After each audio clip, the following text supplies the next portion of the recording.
회개는 바꾸는 것이라고 했습니다. 옆 사람과 인사합니다. 회개는 바꾸는 것입니다. 회개는 바꾸는 것입니다. 앞뒤 좌우 보시면서 인사도 할 겸 회개는 바꾸는 것입니다. 회개는 바꾸는 것입니다. 바꿔야 합니다. 바꾸자 했더니 남편도 바꾸고 아내도 바꾸고 교회도 바꾸고 그런 바꿈이 아닙니다. 나 자신을 바꾸는 겁니다. 너를 바꾸려고 하지 말고 나를 바꿔야지요. 예, 우리의 잘못된 신앙을 바꾸고 우리의 잘못된 말과 행동을 바꾸고 나를 바꾸려고 애쓰고 힘쓰는 것, 그래서 탐스러운 열매를 맺는 것, 이게 회개입니다. 그래서 회개는 바꾸는 겁니다. 지난주에 우리 아이들과 탁구를 치는데 공이 이상한 겁니다. 보니까 공이 깨졌습니다. 그거 가지고 계속 치면 재미가 없습니다. 바꿔! 그래서 탁구공을 딱 바꿨더니 재미가 있는 거. 이것처럼 회개는 완전히 교체하고 새롭게 바꾸는 겁니다. 회개하고 예수 믿으면 우리 인생이 완전히 새로워집니다. 예수 믿은 사람은 새로운 피조물로 똑같이 이 세상에 살아가고 있지만, 회개한 사람은 그 영이 소생하고 살아서 하나님이 받으시는 인생이 됩니다. 그런데 회개하지 않으면 아무리 똑똑하고 회개하지 않으면 아무리 잘 나가고 돈이 많아도 하나님이 인정하지 않습니다. 하나님이 인정하지 않는 인생 얼마나 비참합니까? 회개가 바로 하나님이 인정하시는 인생이 되는 것입니다. 내 믿음 없음을 믿음으로 바꾸고 우리의 말과 행동을 정직하고 나눔과 성실함으로 바꾸고 아름다운 열매를 맺는 것, 이것이 진정한 회개. 그래서 한 번 하고 끝나는 것이 아니니까 지난 주간 한 번 하고 끝나는 것이 아니라 지속적으로 회개하는 삶을 살아가고 바뀌는 삶을 살아가고 그리스도 예수 안에 있는 삶을 살아가는 하나님의 남녀 종들이 되시기를 축복합니다. 오늘 말씀을 보니까 본문으로 돌아가 보니까 많은 백성들이 바라고 기다립니다. 무엇을 바라고 기다리나 봤더니 그리스도를 기다리는 것입니다. 예수 그리스도, 우리를 구원할 자, 기름 부음을 받은 자, 이스라엘 민족을 흑암과 암흑에서 환하게 비춰줄 분, 그리스도를 기다리는 겁니다. 그들이 많이 기다렸습니다. 이 창세기 3장 15절로부터 아담이 불순종하여 에덴 동산에서 쫓겨난 그 순간부터 인류는 기다리고 있습니다. 누구를? 예수 그리스도를 기다리고 있습니다. 죄로부터 구원할 자, 생명과 평안을 줄 자, 그분 예수 그리스도를 기다리고 있는 것입니다. 그들도 예수님을 기다리고 있습니다. 그리스도를 기다립니다. 그런데 요한이 짠나고 나타났습니다. 요한이 요단강 각 부근에 와서 회개의 세례를 전파하니까 수많은 사람들이 몰려왔습니다. 많은 사람들이 와서 세례를 받습니다. 많은 사람이 우리는 무엇을 해야 구원을 받을 수 있습니까? 정직하십시오. 나눠주십시오. 성실하십시오. 많은 사람의 변화가 일어납니다. 세례 요한의 설교를 듣고 감동을 얻고 힘을 얻고 회복되는 것입니다. 그러니까 많은 사람들이 보고, 이 사람 뭔가 다른데, 어떤 종교 지도자들하고 다른데, 어떤 왕과는 다른데, 광야에 살지만 이 사람의 말씀에 힘이 있는데, 이 사람의 능력이 나타나는데, 이분이 우리가 기다리던 바로 그분 그리스도가 아닐까? 한두 명이 그렇게 생각하는 게 아니라 많은 사람들이 세례 요한을 보면서 그의 나타나는 행적과 어떤 말씀의 능력을 보면서 이분이 바로 그리스도인가 보다. 수많은 사람들이 그렇게 생각하고 이제 어떤 사람들은 물어보는 겁니다. 당신이 우리가 기다리는 그리스도입니까? 요한이 그들의 생각을 간파합니다. 그리고 16절에 보니까 요한이 모든 사람에게 대답하다. 뭐라고 대답하나 봤더니 나는 물로 너희에게 세례를 베풀거니와 나보다 능력이 많으신 이가 오시나니. 그러면 이 말은 내가 그리스도다 그런 말입니까? 아니요. 누가 온다고요? 나보다 능력이 많으신 이가 오신다. 나는 그리스도가 아니다. 이렇게 말하는 겁니다. 그리고 그 능력 많으신 이에 대해서 설명을 해줍니다. 나는 그의 신발끈 풀기도 감당치 못하는 사람이다. 내가 베푼 능력, 내가 말한 설교, 이거에 비하면 그분의 나는 종처럼 신발끈 이렇게 풀기도 감당하지 못하는 작은 자다. 더 능력 많으시니, 인생을 구원하시니, 우리의 인생에 참된 행복을 주실리, 우리의 영혼을 살리실리, 그분이 오실 것이다. 그분에 대한 설명을 이어가요. 17절 보니까 16절 하반절에 성령과 불로 세례를 베풀 것이다. 요한은 요단강에서 물로 세례를 베풀면서 죄를 깨끗이 해야 된다. 회개해야 천국이 온다. 이렇게 전했지만 뒤에 오시는 능력 많으신 이는 불과 성령으로, 물은 씻는 거라면 불은 완전히 태워가지고 가루를 만드는 것이 불 아닙니까? 우리의 죄를 완전히 도말시키는 거예요. 요한은 잠시 씻어주는 거라면 예수님이 오셔서 우리를 불로 우리의 죄를 완전히 태워서 없애주시는 분, 그분이 오실 것이라고 말씀합니다. 성령으로 세례를 주실 것이라고 말씀합니다. 예수님은 이 땅에 있는 동안 모든 사람과 함께 있을 수 없었습니다. 육신의 몸을 입고 있기 때문에 제한적이고 바로 앞에 있는 사람들, 그런 사람들만 대면했지만 예수님이 보내신 예수의 영 성령은 모든 사람, 각 사람 위에 임하여 있는 분이 성령입니다. 여러분의 삶 가운데 예수 믿는 저와 여러분의 삶에 임하여 계신 분, 그분이 바로 성령님이십니다. 예수의 영이시고 우리를 진리 가운데 생명으로 인도하시는 분, 그분이 바로 성령님이십니다. 예수님이 오셔서 이렇게 불과 성령으로 세례를 베풀어 주실 것이다. 이어집니다. 17절 보니까 그분이 손에 키를 들고 있다. 이 키, 유대인의 키는 손으로 삽처럼 생겨가지고 이렇게 바람 불 때 휘날려서 건부적 이 쭉정이는 이렇게 이쪽으로 날아가 버리고 알곡은 밑으로 떨어지는 그런 키예요. 우리 어머니들이 쓰는 키, 저도 어머니가 키질하는 걸 봤는데 이렇게 생겨가지고 길어서 이렇게 올렸다 내렸다 짜그작 소리 나는 그런 키. 많은 세상 이 나라의 키가 있는데 우리나라의 키가, 전통적인 키가 정말 지혜로운 키 같아요.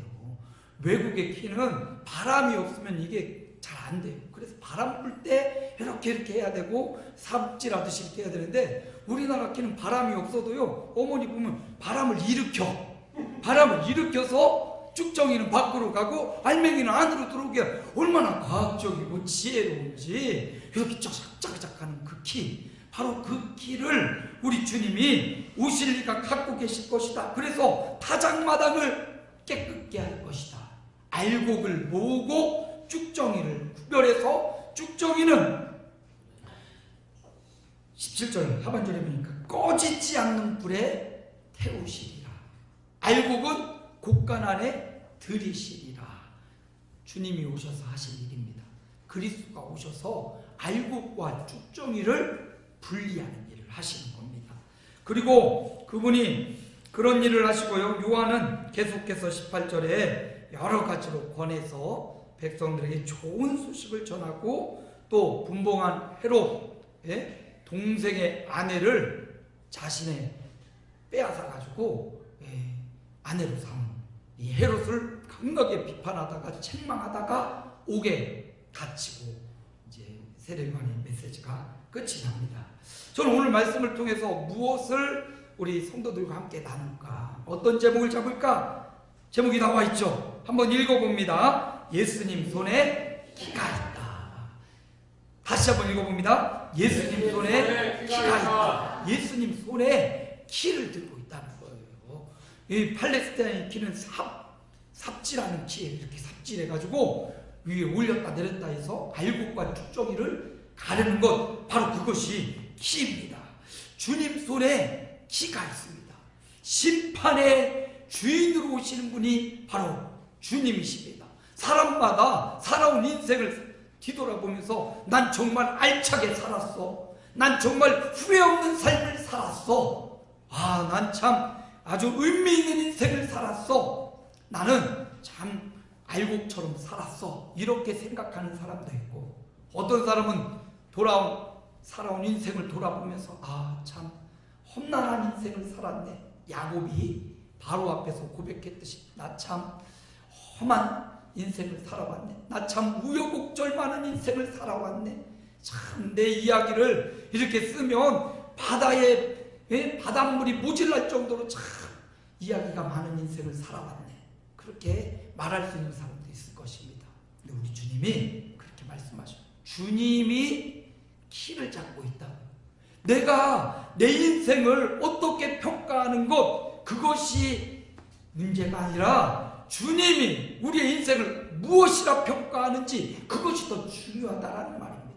주님이 보실 때 넌 알곡이었구나, 주님이 보실 때 넌 쭉정이구나, 주님의 판단에 의하여 우리 인생이 곳간안에 천국에 들어가느냐, 아니면 우리 인생이 저 영원히 꺼지지 않는 불에 들어가느냐, 주님 손에 달려 있습니다. 주님이 우리 인생의 키를 들고 알곡과 쭉정이를 판단하고 계시다는 사실을 우리가 기억해야 됩니다. 아무리 세상에서 열심히 살고 세상에서 목적이 이끄는 삶으로 훌륭한 인생의 목적을 설계하고 살아갈지라도 주님께 키가 있습니다. 주님이 인정하시지 않으면 그 삶은 바람을 쫓는 삶이었고 허황된 인생이었을 것입니다. 그런데 주님이 인정하신다면 비록 이 세상에서 그렇게 뛰어난 삶을 살지 못했을지라도 우리 주님이 인정하신다면 그 인생은 알곡이요, 그 인생은 천국인 것입니다. 주님의 심판의 키 위에 우리가 올라가 있습니다. 어떤 삶을 살아야겠습니까? 주님이 인정하시는 삶을 살아야 됩니다. 세상 일에 바쁘고 분주하고 또 세상의 자녀를 열심히 양육하고 키우기 위해서, 또 집안을 일으키기 위해서 열심히 수고하고 애쓰는 우리들입니다. 그러나 그 애쓰고 수고함이 주님 보실 때 주님이 인정하지 못하는 것이라면 얼마나 허황되고 잘못 사는 것 아니겠습니까? 주님 손에 키가 있어요. 그러므로 주님 눈에 들어야 돼요. 우리 예수님 눈에 맞아야 되고 예수님이 인정하시는 그런 삶을 살아야 되는 것입니다. 예수님은 그리스도로 불과 성령으로 세례를 주러 이 땅에 오신 분이십니다. 우리에게 불과 성령을 통해서 우리를 구원하시는 분이시고, 혹 우리에게 그리스도를 따르지 않고 주님 기쁨이 되지 못하고 주님 인정받지 못하는 삶을 사는 자는 영원히 꺼지지 않는 불로 심판해 주러 우리 주님이 오십니다. 요한은 이 당시 예수님이 오시면 이렇게 심판해 주러 오실 거라고 확신했습니다. 그래서 중간에 지나가다 보면 예수님이 이렇게 심판하고 막 자르지 않고 오히려 이스라엘 백성을 위로하고 고쳐주고 회복합니다. 세례 요한이 잠시 예수님이 오시면, 그리스도가 오시면 세상을 심판해야 되는데 이분은 심판하지 않고 이분은 오히려 회복하고 고쳐주고 가르쳐주고 인도하네, 정말 그리스도인가? 라고 의심하는 사건이 한번 벌어집니다. 그런데 세례 요한이 예수님의 초림은 회복과 구원이었습니다. 예수님의 재림이 바로 심판과 멸망의 때가 오는 것입니다. 세례 요한은 예수님의 재림의 때를 보면서 왜 심판이 일어나지 않지 생각했는데, 예수님의 첫 번째 오심은 이스라엘 백성을 회복하고 다시금 구원할 수 있는 길을 열어주시는 구원자로 오실 것입니다. 그래서 예수님이 이렇게 구원자로 키를 들고 예수님이 서 계신 것입니다. 인생의 문제와 위기가 옵니다. 그럴 때 우리가 키를 들고 계신 예수님 앞에 나아가야 됩니다. 주님 손에, 예수님 손에 키가 있습니다. 이 키는 제가 말씀드린 대로 이렇게 까부르는 이 키, 우리 인생을 알곡과 가라지로 갈라내는 이 키도 되고요. 이 키는 우리 인생의 방향의 키, 큰 배에 자그마한 키가 있잖아요. 예? 항해하는 키가 있잖아요. 방향 키. 이 키이기도 합니다. 우리 주님 손에 우리 인생의 방향을 결정하는 키가 우리 주님께 달려 있습니다. 여러분 인생의 키를 주님 앞에 맡기셨습니까? 네. 우리 주님이 우리 인생의 방향의 키를 잡고 좌로 우로 주님 따라 움직이십니까? 그렇습니다. 우리 인생의 키는 나에게 달려있는 게 아니에요. 나의 재능에 달려있는 것 아니고 나의 위대한 머리에 달려있는 게 아니고 나의 명석한 재능에 달려있는 것 아니라 우리 인생의 키를 우리 주님이 잡고 계십니다. 아직도 내가 나를 움직이려고 내 인생의 키를 잡고 있다면 우리 주님 앞에 그 키를 맡기십시오.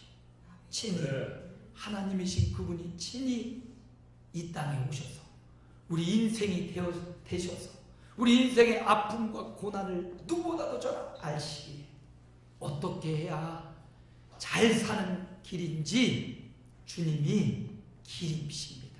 주님이 그 길을 아십니다. 살아보신 주님, 우리는 한 번도 살아보지 못했던 오늘을 살고 한 번도 가보지 못했던 길을 오늘 가고 있지만 우리 주님은 친히 아셔서 살아보셔서 어떻게 살아야 될지 어디로 가야 될지 주님이 알고 계십니다. 그러므로 내가 내 길을 주장하고 내가 내 길을 가려고 그냥 되지도 않는 길을 잡고 움직이고 있다면 놓으십시오. 수고하고 무거운 짐진 자들아 내게 오라. 내가 너희를 쉬게 하리라. 주님 앞에 우리의 방향의 길을 맡기십시오. 항해의 길을 맡기십시오. 그리고 따라가시면 됩니다. 인생의 길을 주님 앞에 맡기십시오. 또 이 키의 의미는 열쇠라는 의미도 키에 있죠. 키는 열쇠입니다. 주님이 바로 우리 인생의 문제의 키가 되십니다. 답답하고 열리지 않습니까? 키가 안 맞으니까 안 열리지요. 열쇠가 안 맞으니까 안 열리지요. 키를 맞추십시오. 그리고 키는 맞는데 열리지가 않아. 왜 그럴까요? 자물쇠가 고장나서 그래요. 자주 열고 자주 따야 되는데 그냥 빗물에 세상의 염려에 근심에 그대로 자물쇠를 방치해 둬보세요. 열쇠가 맞아도 안 돌아가. 안 열려.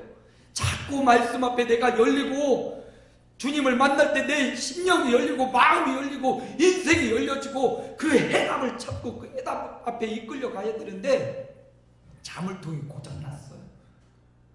우리 인생의 키는 주님입니다.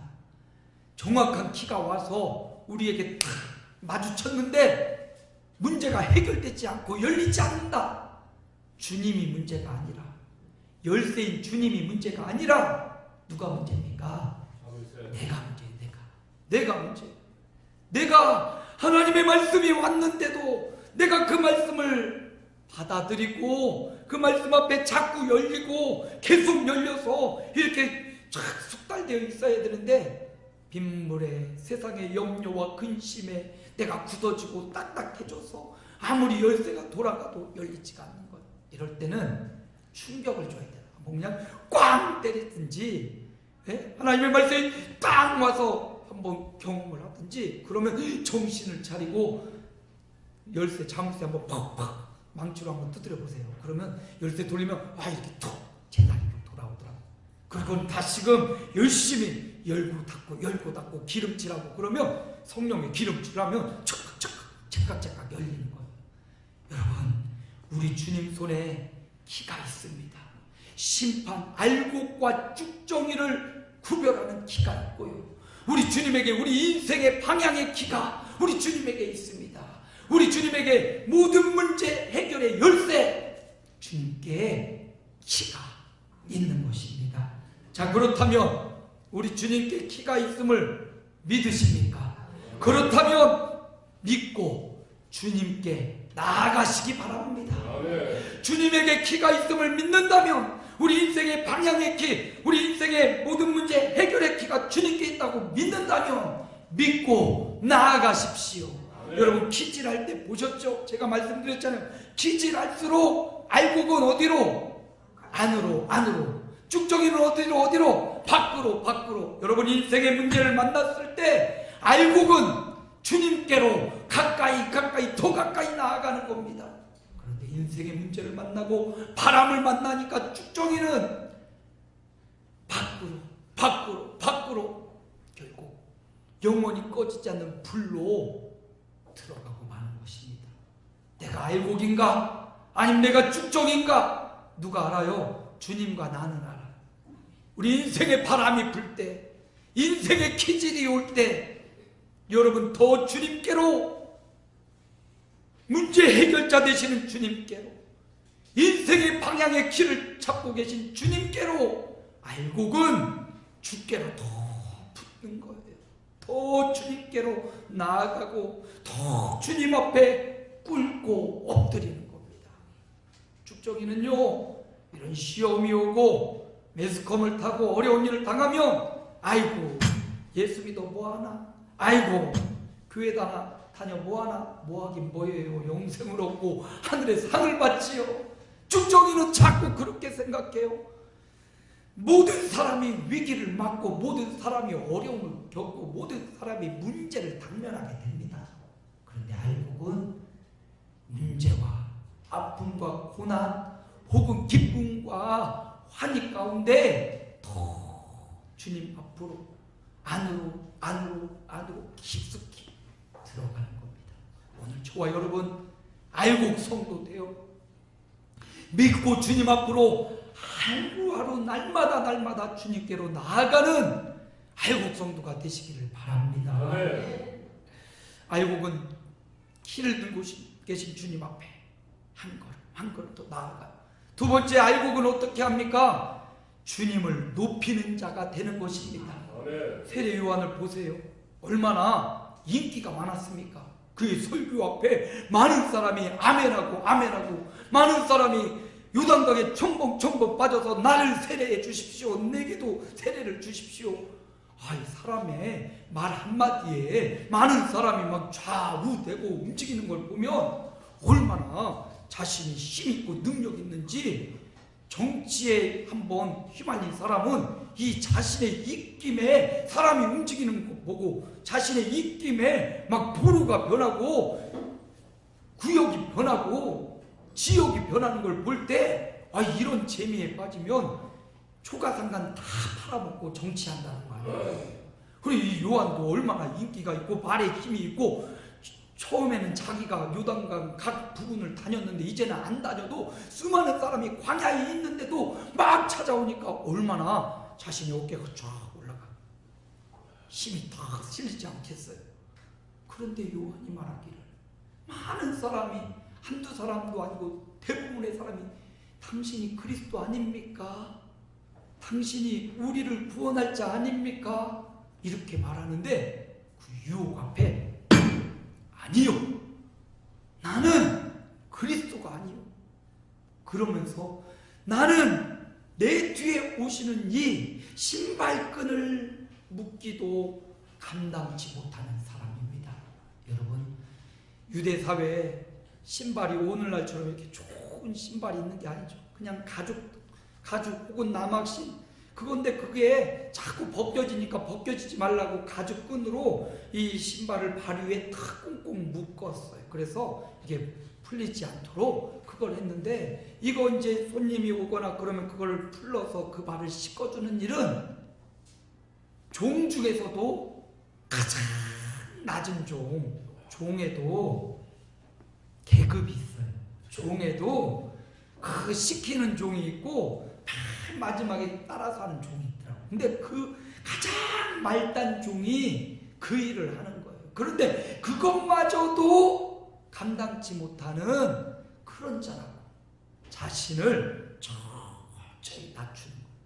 여러분, 주님을 높이는 것은 다른 게 없습니다. 내가 낮아지면 주님이 높아져요. 반대로 내가 높아지면 주님이 낮아지시더라고요. 우리 인생의 목적이 있다면 내가 철저히 낮아지는 것 아닙니까? 내가 낮아져서 주님이 높아지는 것 아닙니까? 여러분, 이 땅에서는 최고로 높아지시기 바랍니다. 예? 별로 싫어요? 여러분, 이 세상에서는 여러분이 갖고 있는 그 직장과 사업장에서 가장 높아지시기 바랍니다. 여러분에게 주신 하나님이 주신 창조적 아이디어, 모든 잠재력을 깨워가지고 모든 재능을 최대한 활용해서 여러분의 직장에서 인정받는 최고가 되시기 바랍니다. 여러분의 사업장에도 경쟁 사업장이 많이 있지만 하나님 주신 창조적 지혜로 여러분의 사업장을 최고로 높여주시기 바랍니다. 그리고 그 높아진 상태에서 낮아지시기 바랍니다. 주님 앞에 낮아지시기 바랍니다. 높아졌다고, 요한처럼 높아졌다고 나를 따르라 이게 아니라, 이게 높아졌을 때 낮아지면 이분을 높이신 분, 바로 그분을 믿어야겠구나. 여러분, 낮아질 때 하나님은 여러분을 더 높여주실 것입니다. 예수 믿는다고요 가난을 자초할 필요 없습니다. 여러분, 별로 아멘 안 하시네요. 예수 믿는다고 가난해질 필요가 없다고요. 예수 믿으면 축복입니다. 예수 믿으면 능력입니다. 예수 믿으면 치료입니다. 예수 믿으면 건강입니다. 예수 믿고 건강해지시고, 예수 믿고 돈도 많이 버시고, 예수 믿고 세상에 얻을 수 있는 최고의 명예도 얻으시기 바랍니다. 얻은 그 명예로 주님을 높이시기 바랍니다. 취한 그 재물로 주님을 높이시기 바랍니다. 얻어진 그 건강으로 주님을 전도하시기 바랍니다. 그것 위해서 예수님을 더 잘 드러내고 높이기 위해서 이 세상의 높은 자리로 여러분의 하나님이 주신 창조적 지혜를 활용하시고, 재능을 활용하시고, 잠재력을 깨워서 세상에 높아지시기 바랍니다. 그리고 높아진 그 자리에서 주님을 높이면 나는 주님이 쓰신 종에 불과합니다. 나는 주님이 사용한 선한 도구에 불과합니다. 이렇게 주님을 높일 때 이것이 주님의 기쁨일 줄로 믿습니다. 주님이 우리 인생의 키를 잡았다면 우리는 인생은 주님을 높이는 삶을 살아야 됩니다. 주님을 높이는 저와 여러분, 주님 앞에 낮아지는 저와 여러분, 주님 앞에 종이 되는 저와 여러분, 하나님이 저와 여러분을 높여 주실 것입니다. 또 주님께 키가 있다라는 것을 안다면 세 번째, 주님을 전하는 저와 여러분 되시기를 축복합니다.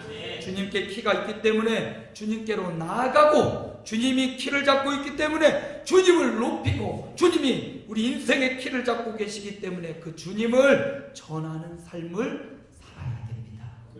요한은 바로 그 주님을 전하는 데 충실했습니다. 나는 그분의 신발끈을 묶기도 감당치 못하는 그분의 종입니다. 나는 그분을 전합니다. 그분은 불과 성령으로 세례를 베푸시는 분입니다.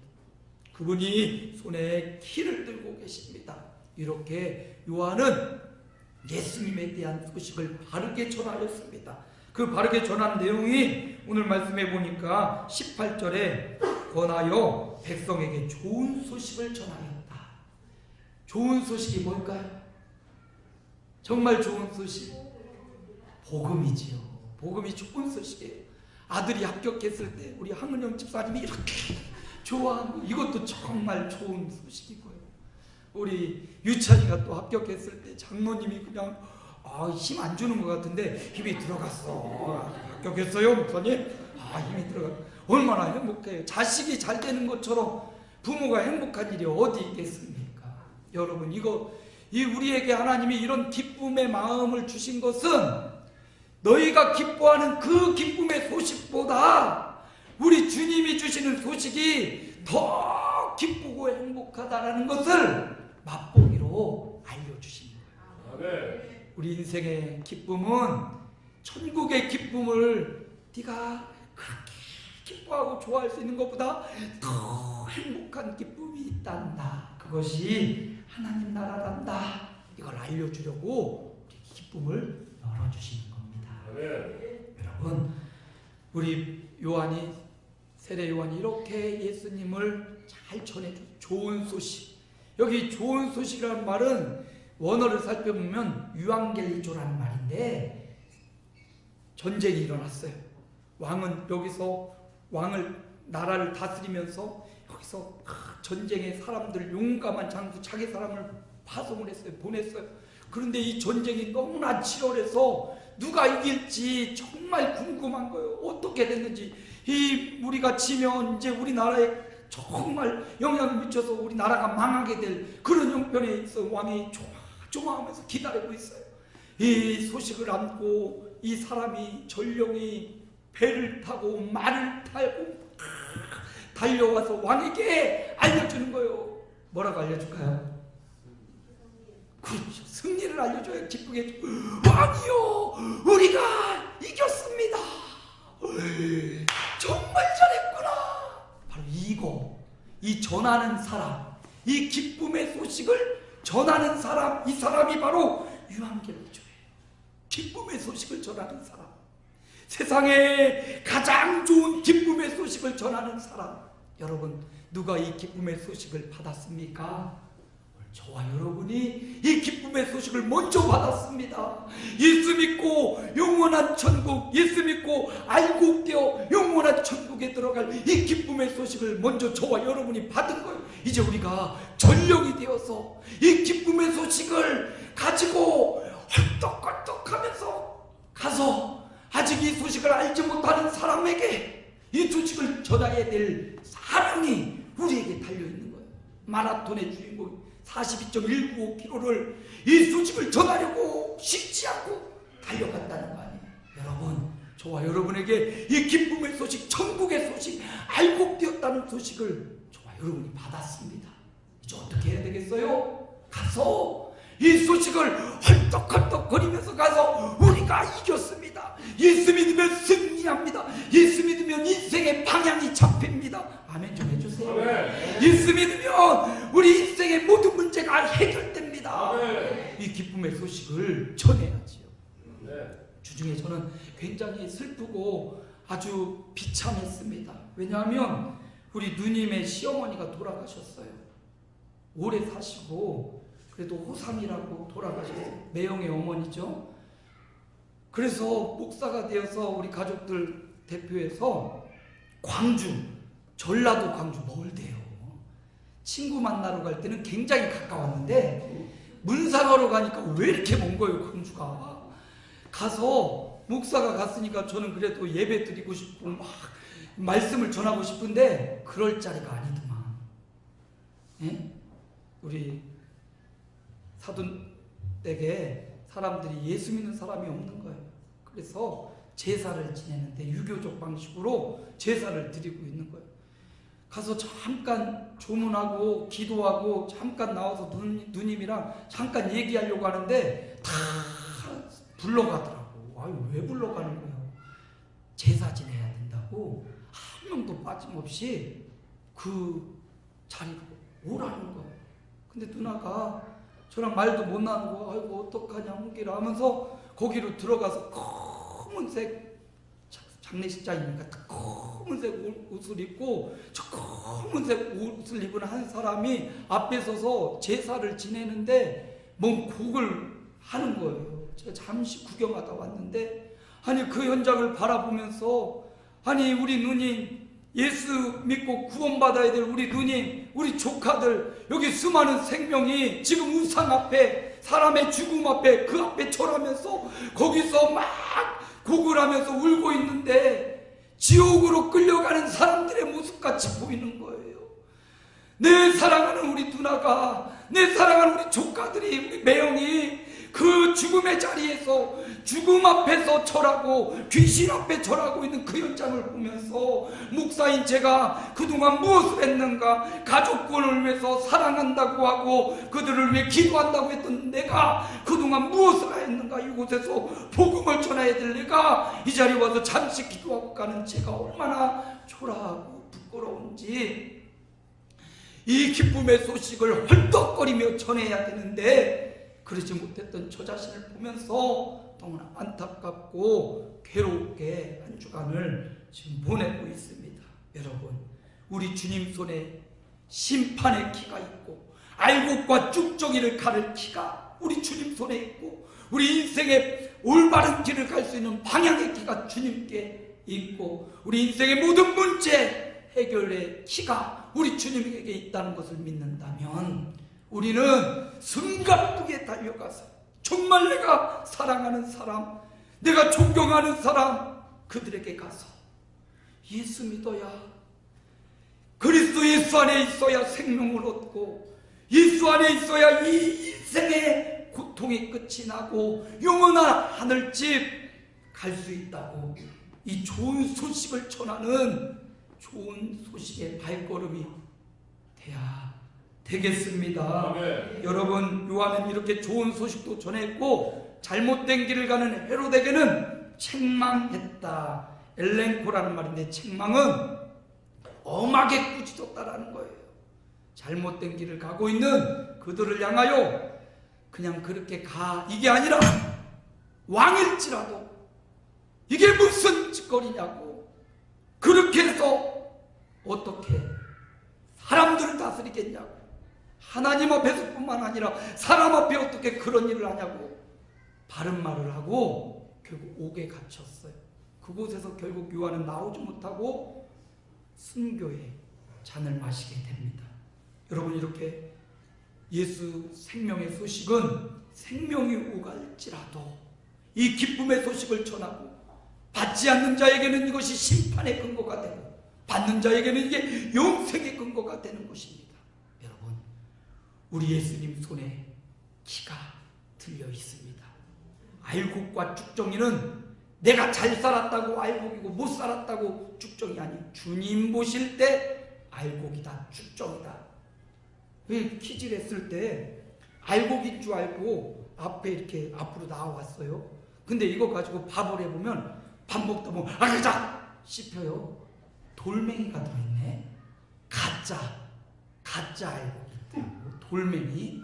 그래서 어머니가 그걸 두 번째 조리를 가지고 물에 넣어서 우리 어르신들은 다 알겠는데 조리로 이시더라. 두 번째 알곡인 줄 알았던 것들을 돌멩이를 싹 건져내서 싹 버려서 돌 없는 진짜 알곡을 먹게 하시더라. 여러분, 가짜 행세 해봤자 주님의 손을, 주님의 눈을 속일 수 없습니다. 우리 주님 손에 키가 있습니다. 모든 문제 해결이 주님께 있습니다. 그럼 우리가 믿고 주님 앞에 나아갑시다. 네. 믿고 주님을 높입시다. 네. 믿고 주님을 전합시다. 네. 가장 잘하는 것, 이렇게 예배 드리는 게 주님을 믿고 나아가는 거고 주님을 대접하고 높이는 거고 주님을 전하는 것, 예배 잘 드리는 거예요. 말씀 잘하고 기도 잘하는 거예요. 이게 주님 앞에 최고 주님을 높이고 주님을 전하는 겁니다.